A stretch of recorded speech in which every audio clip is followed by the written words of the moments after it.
Hello everyone and welcome back. I am as always Inquisitor Ara and this is how to roleplay in World of Warcraft. And today we will be taking a look at the Forsaken. Please note that these are just guidelines to socially acceptable and lore-friendly roleplay in World of Warcraft. There is pretty much a niche for every type and style of RP. What I'm putting out here are the generally accepted guidelines that will not get you ridiculed. Now, one of the first things I'm going to talk about, and honestly I can't really believe that I'm about to say this, is the first thing you need to keep in mind when role-playing Forsaken is that you are undead. Period. You are the remnants of the Lich King's once powerful armies, or you are recently raised humans by the Valkyr. Your undeath was brought about by one of these methods. You either plagued during the Third War, or you were turned by the Valkyr. So you are, in fact, quite dead. You have no biological functions whatsoever outside of game mechanics. You do not eat, but you can. You do not breathe, but you can. You do not sleep. You probably don't anyways.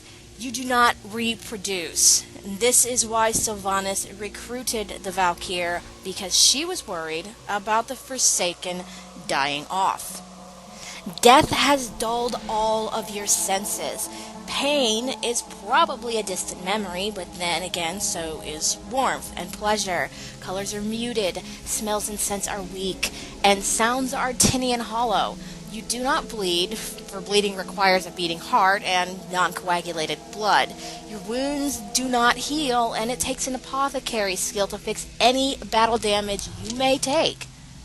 The second thing you really should understand about being Forsaken is that most of you are human. You are undead humans, though there is an argument that could be made of elves being undead as well. That being said, the Plague of Undeath was designed to kill humans.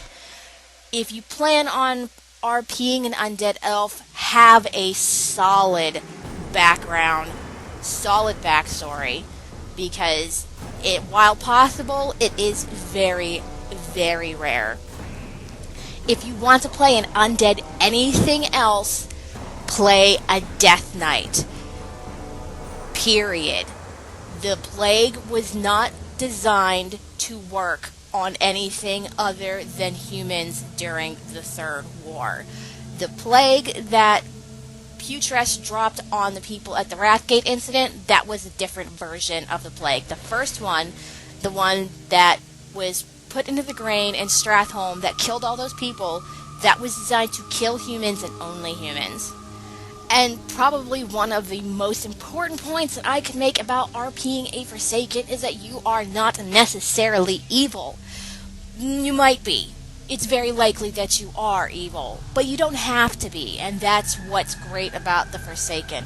The Forsaken are an amazingly complex group of people, and while it is true the majority of them are not good, understandably so, being dead, being evil is not necessity. You all died and were resurrected, most likely against your will. Why wouldn't you be a little angry? You are constantly battling both externally and internally. You are surrounded by enemies, the Alliance, the Scarlet Crusade, the remnants of the Scourge, the Gilnean Liberation Front. You struggle day to day to live in a world that despises you for circumstances you encounter that were beyond your control. On top of this, you have to deal with your own feelings on undeath. Do you support it? Do you renounce it? Should the Plague die with you? Or do you support Sylvanas' use of the Valkyr to raise more Forsaken? All it comes down to is, are you okay with your own fate? Have you accepted it? Or do you struggle with it? Has it driven you mad? Is it driving you to despair? There are no wrong answers to any of these questions. Remember, Forsaken are as varied and as different as the humans that they once were.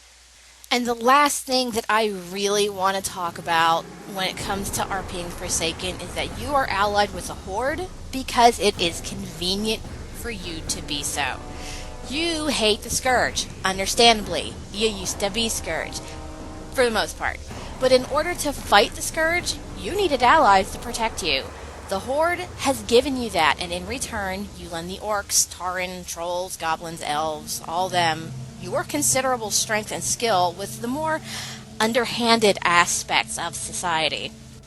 That being said, you don't trust them, and they don't trust you, and you have learned to hide your emotions and your intentions well. You do still have emotions.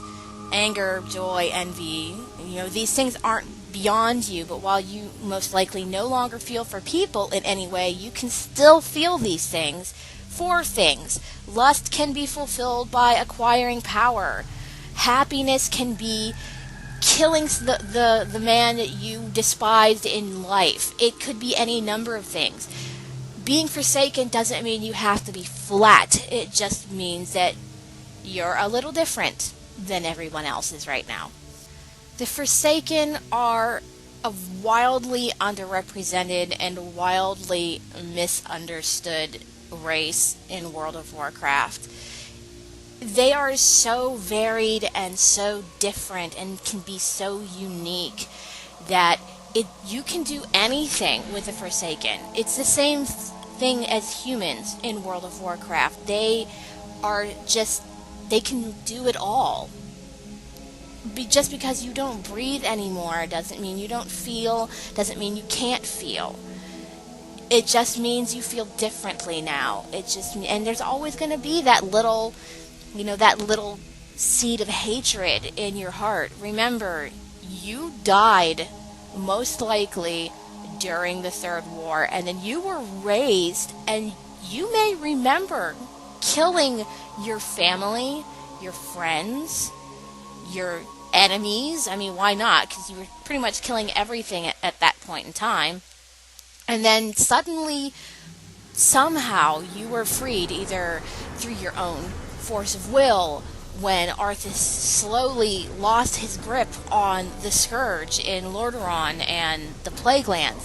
Suddenly, you didn't have that voice in your head anymore telling you what you were doing was the right thing to do. And you were left with the consequences of somebody else's actions on you. And that is going to make you bitter, and it's going to make you a little off. And it might drive you insane. It might make you extraordinarily sad. It might drive you to evil. But there have been Forsaken who have gone beyond that and have started living a life that they used to know, like Sir Bartholomew at the Argent Crusade. He is undead, and he is sworn to protect life. And that could just as easily be something that you can go with as well. Well, that is going to be it for this episode of How to Roleplay in World of Warcraft. I am, as always, Inquisitor Aura. Thank you so much for watching. Remember, if you like what you see and you want to see more, please feel free to comment below. I usually get back to them in a matter of a few hours, depends on when I see it. Don't forget to like. Don't forget to subscribe. Tell your friends. Remember, I'm putting out more and more of these types of videos because this is what people seem to like on my channel. So this is what I want to shift my focus towards. Anyways, I am, as always, Inquisitor Aura. Thank you again so much for watching. Have a great week. Have a great weekend. And we will see you again in the World of Warcraft.